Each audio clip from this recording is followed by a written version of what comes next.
बहुत स्वागत है आपका सुपर 10 में। मैं हूं रीनू और मैं हूं आपके साथ अवंतिका। आइए शुरुआत करेंगे इंटरनेशनल सुपर 10 से। डेमोक्रेटिक रिपब्लिक ऑफ कांगो के एक चर्च में 15 जनवरी को हुई धमाके में अब तक 17 लोगों की मौत की पुष्टि हुई, तो वहीं 20 लोग गंभीर रूप से घायल हुए। रिपोर्ट के मुताबिक आईएसआईएस ने इस धमाके की जिम्मेदारी ली है। सरकार के प्रवक्ता पैट्रिक मुआया ने ब्लास्ट के पीछे आईएसआईएस के सहयोगी संगठन एलाइड डेमोक्रेटिक फोर्स का हाथ होने की आशंका जताई है। पाकिस्तान में आटे की कमी के चलते हाहाकार मचा हुआ है। इसी बीच सोशल मीडिया पर एक वीडियो वायरल हो रहा है जिसमें कई लोग स्कूटर और बाइक से आटे की बोरियां ले जाते हुए दिख रहे हैं। एक ट्रक का पीछा करते हुए साफ तौर पर नजर आ रहे हैं। जैसे ही लोग ट्रक के पास पहुंचते हैं वो नोटों की गड्डी दिखाकर आटे की बोरी मांगने लगते हैं। जम्मू कश्मीर के नेशनल इक्वालिटी पार्टी JKGBL के चेयरमैन प्रोफेसर सज्जाद राजा ने ये वीडियो शेयर करते हुए लिखा है कि जम्मू कश्मीर के लोगों को अपनी आंखें खोल लेनी चाहिए। हम खुशनसीब हैं कि हम पाकिस्तानी नहीं हैं। चीन के लियाओनिंग प्रांत में पैनजिन शहर में एक केमिकल फैक्ट्री में धमाका हो गया। हादसे में 2 लोगों की मौत हुई, तो वहीं 34 लोगों के घायल होने की खबर है। साथ ही 12 लोग लापता हुए। हादसा रविवार दोपहर 1:30 बजे हुआ। धमाके के बाद प्लांट में आग लग गई। सीसीटीवी के मुताबिक हादसे के समय नई मशीनें लगाई जा रही थी और साथ ही मेंटेनेंस का काम चल रहा था। इस घटना के कुछ वीडियो सोशल मीडिया पर वायरल हो रहे हैं। इसमें धुआं उठता दिखाई दे रहा है।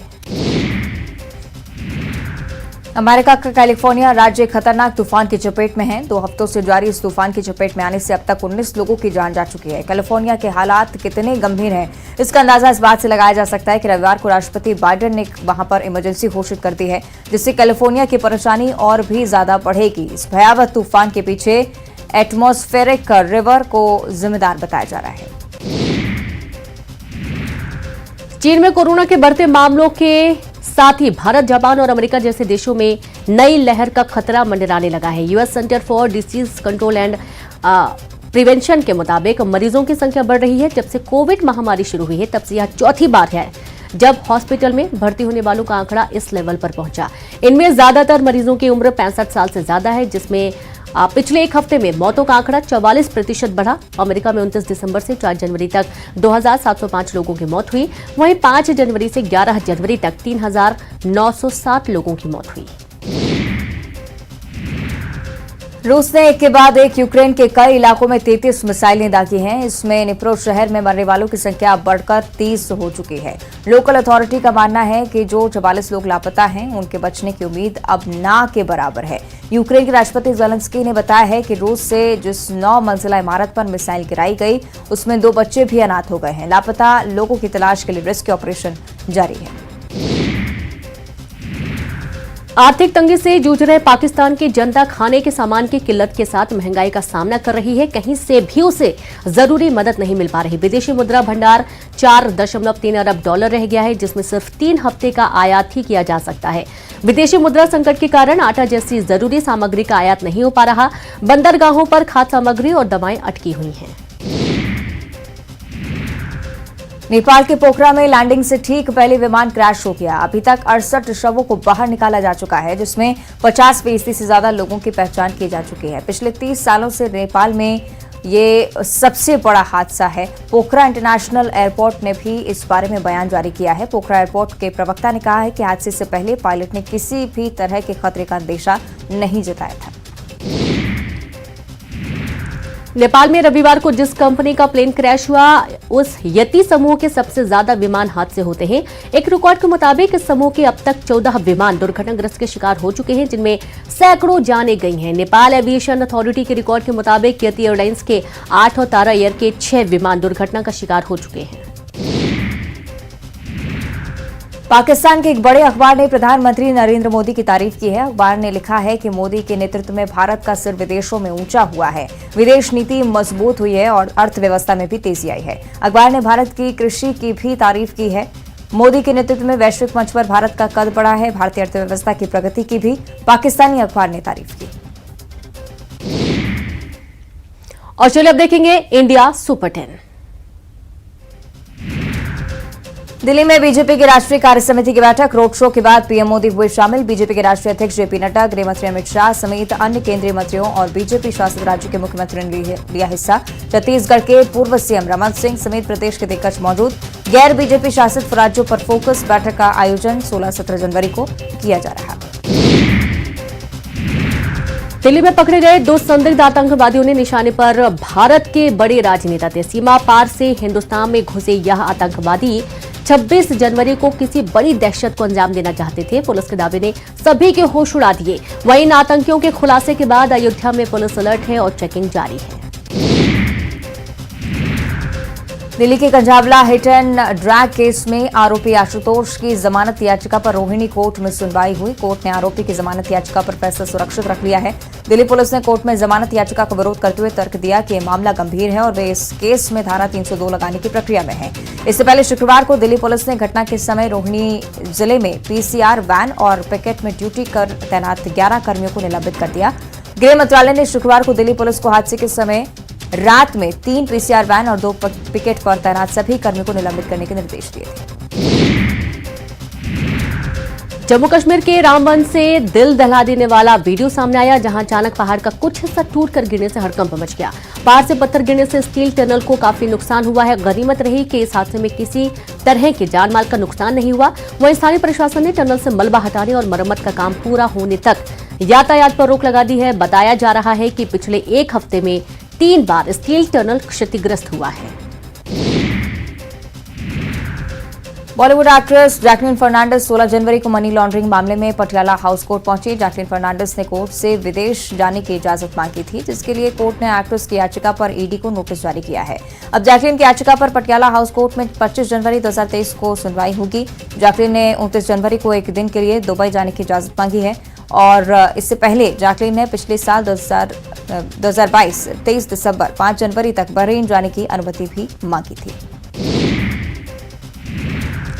पारंपरिक त्योहार जल्लीकट्टू के दूसरे दिन तमिलनाडु के मदुरै जिले के पलामेडु में एक शख्स की मौत हो गई, जबकि 6 लोग गंभीर रूप से घायल हुए। घायलों को अस्पताल भर्ती किया गया। जानकारी के मुताबिक जिस अरविंद राजन नाम के शख्स की मौत हुई, वह 9 बैलों को काबू कर चुका था और इसके बाद एक बैल को कंट्रोल करते समय वह गंभीर रूप से घायल हो गया। उसे मदुरै के राजाजी सरकारी अस्पताल भर्ती किया गया, जहां इलाज के दौरान मौत हो गई। बता दें कि त्योहार को देखते हुए प्रशासन ने सख्त तैयारियां की थी, उसके बावजूद यह हादसा हुआ।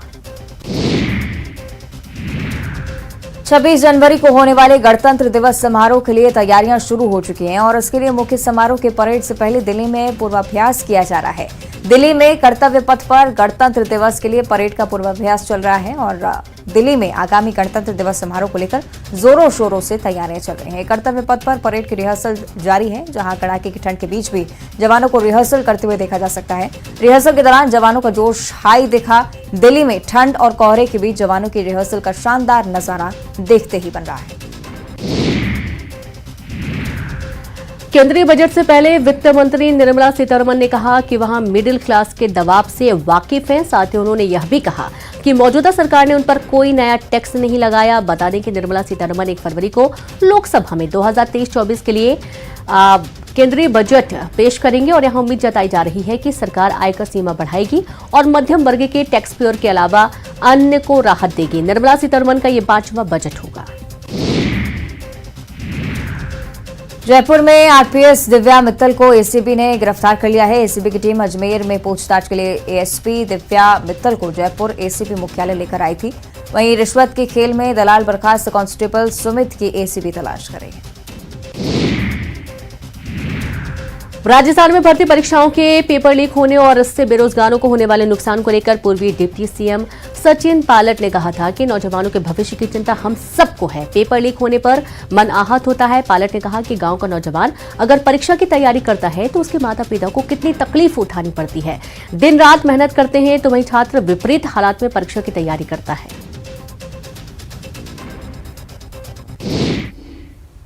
और अब देखिए स्पोर्ट्स सुपर 10। रिलायंस से जुड़ी ब्रॉडकास्ट कंपनी वाईकॉम 18 ने विमेंस आईपीएल के पहले 5 साल के मीडिया राइट्स खरीदे। इनमें टीवी और डिजिटल दोनों राइट्स शामिल हैं।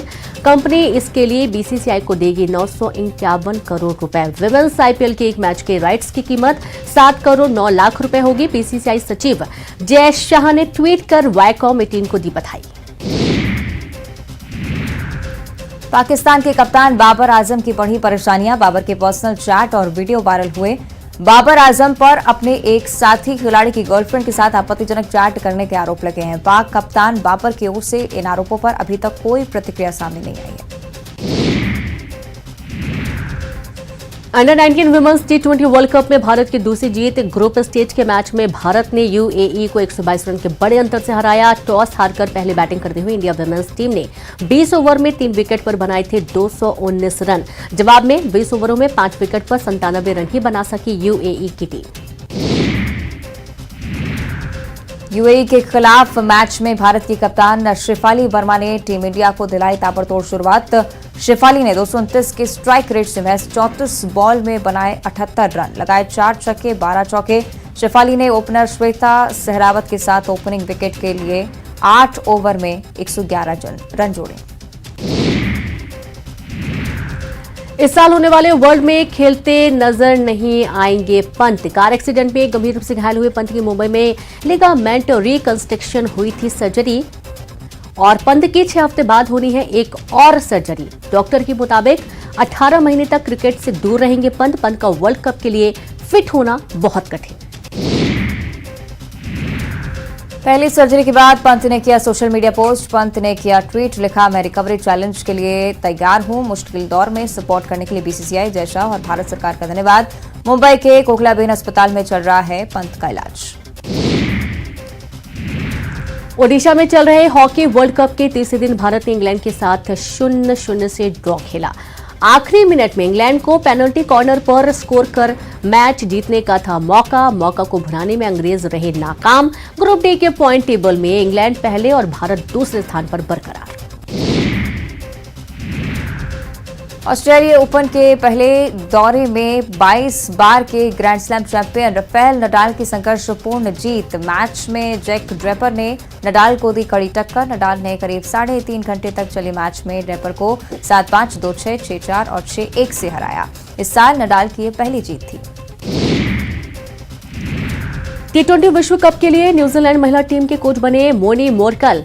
10 फरवरी से केपटाउन में शुरू हो रहा महिला टी20 विश्व कप। दक्षिण अफ्रीका के पूर्व तेज गेंदबाज मोरकल ने तीनों प्रारूपों के लिए 544 विकेट ली। ऑस्ट्रेलिया के निक किर्गियोस ने ऑस्ट्रेलियाई ओपन से नाम वापस लिया। बाएं घुटने की चोट के कारण निक ने लिया फैसला। निक किर्गियोस ने 2022 में ही जीता था ऑस्ट्रेलियाई ओपन पुरुष युगल का खिताब।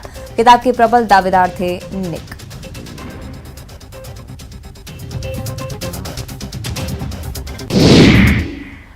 तो बॉलीवुड सुपर 10 की तरफ रुख करेंगे, लेकिन उसके पहले एक दिल्ली से बड़ी खबर का जिक्र है, जहां पर अब्दुल रहमान मक्की आतंकी घोषित किया गया है। यूएनएससी में भारत की बड़ी जीत। लश्कर का आतंकी है मक्की। मुंबई हमलों का साजिश करता भी है मक्की। चीन ने 6 महीने पहले लगाया था टैक्टिकल होल्ड। अब मक्की अंतर्राष्ट्रीय आतंकी घोषित हुआ। 26/11 मुंबई हमलों के मास्टरमाइंड है मक्की। तो भारत की बड़ी जीत के तौर पर इसे देखा जा रहा है। अब्दुल रहमान मक्की 26/11 का मास्टरमाइंड, जो कि आतंकी घोषित किया जा चुका है। यूएनएससी में भारत की बड़ी जीत मानी जा रही है। लश्कर का आतंकी मक्की मुंबई हमलों का साजिश करता है, जिस बारे में हम जिक्र कर रहे हैं। चीन ने 6 महीने पहले टेक्निकल होल्ड लगाया था, लेकिन भारत को बड़ी जीत हासिल हुई। अब मक्की अंतर्राष्ट्रीय आतंकी घोषित हो चुका है। आपको एक बार फिर बता दें, 26/11 मुंबई हमलों के मास्टरमाइंड में मक्की को गिना जाता है। और ज्यादा जानकारी के साथ नेशनल एडिटर शैलेंद्र बांगू जी जुड़ गए। शैलेंद्र जी, 26/11 मुंबई हमलों का मास्टरमाइंड मक्की अब जिसे अंतर्राष्ट्रीय आतंकी घोषित किया गया है, और क्या कुछ संबंधित जानकारी इस पर? देखिए, ये एक बहुत बड़ी जीत है। जैसा कि आपने बताया, भारत के लिए यूएनएससी में, यूनाइटेड नेशन सिक्योरिटी काउंसिल में, आपको याद दिला दें कि 6 महीने पहले भारत और अमेरिका ने एक प्रस्ताव लाया था मक्की को प्रतिबंधित करने के लिए, उसको आतंकी घोषित करने के लिए यूएनएससी की 1267 कमेटी के जरिए। लेकिन चीन, हम देखते आ रहे हैं कि चीन लगातार पाकिस्तान का समर्थन करता आ रहा है और ऐसे आतंकियों पर प्रतिबंध लगाने में वो अड़ंगा लगाता रहा है।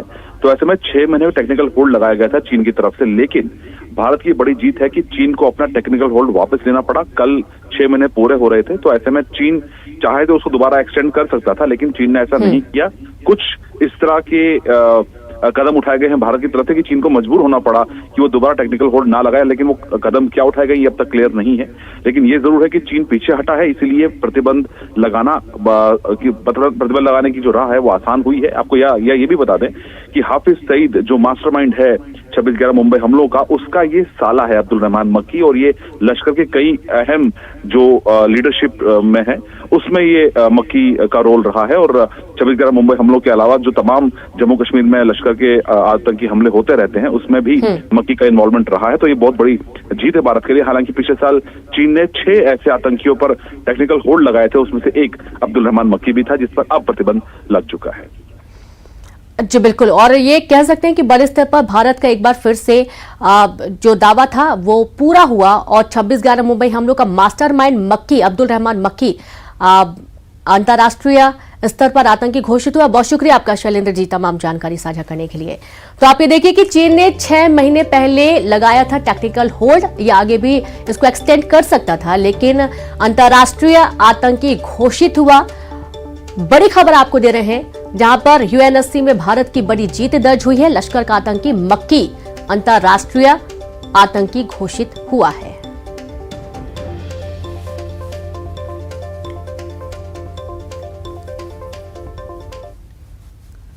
और अब देखिए बॉलीवुड सुपर 10।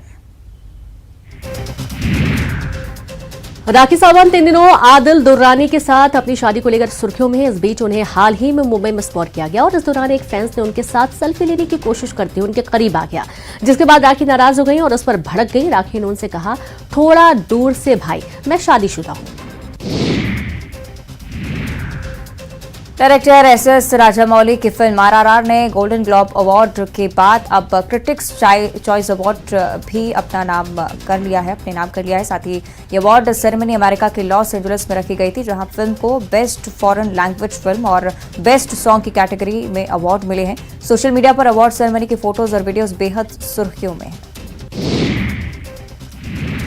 हंसल मेहता की डायरेक्शन में बनी फिल्म फराज का ट्रेलर 16 जनवरी को रिलीज हो चुका है। फिल्म के जरिए रणबीर और करीना कपूर के कजिन जहान कपूर बॉलीवुड में अपना डेब्यू करने के लिए तैयार हैं।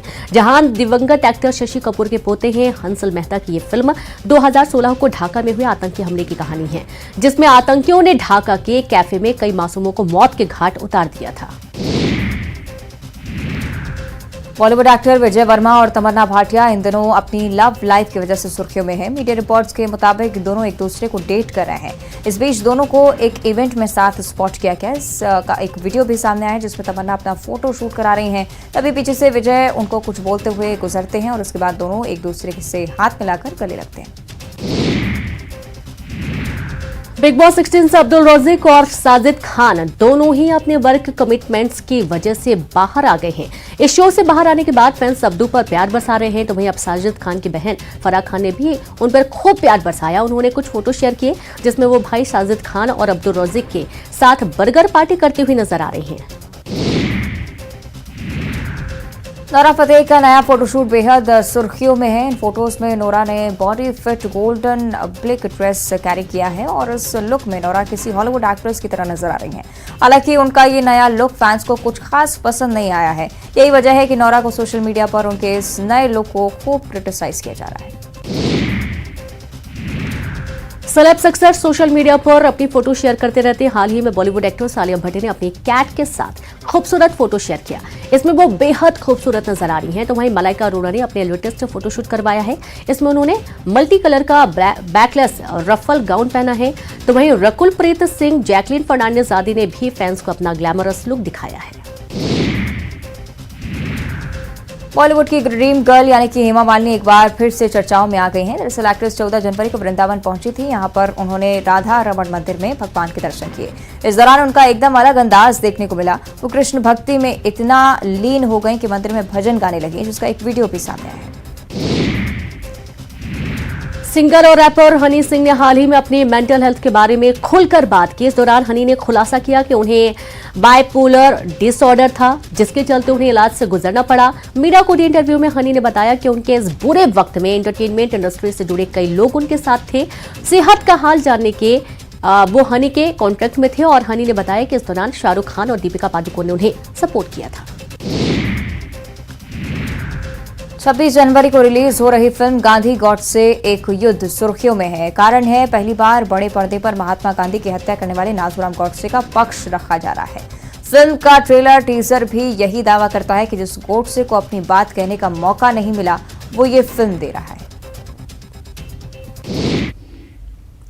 और चलिए अब देखेंगे मध्य प्रदेश सुपर 10। भोपाल में G20 सम्मेलन की बैठक को लेकर पूरी तैयारियां की गई हैं। G20 के थिंक 20 कार्यक्रम में भाग लेने के लिए विदेशों से मेहमान पहुंचे हैं, जहां देसी जायका परोसा जा रहा है। थिंक सम्मेलन की बैठक में शामिल होने आए विदेशी मेहमानों के लिए कई तरह के देसी स्वादिष्ट भोजन की व्यवस्था की गई है, जिसमें बाजरा, मक्का और ज्वार के मिश्रण की रोटी के साथ सिलबट्टे पर पिसी गई चटनी भी तैयार की गई है। मंडला में केंद्रीय मंत्री फग्गन सिंह कुलस्ते के बयान पर बवाल मच गया। बयान के विरोध में कांग्रेस नेताओं और कार्यकर्ताओं ने किया हंगामा, प्रदर्शन किया। प्रदर्शनकारी कांग्रेसियों ने कुलस्ते के बंगले में घुसने की कोशिश की। पुलिस ने प्रदर्शनकारियों को काबू करने के लिए वाटर कैनन का इस्तेमाल भी किया।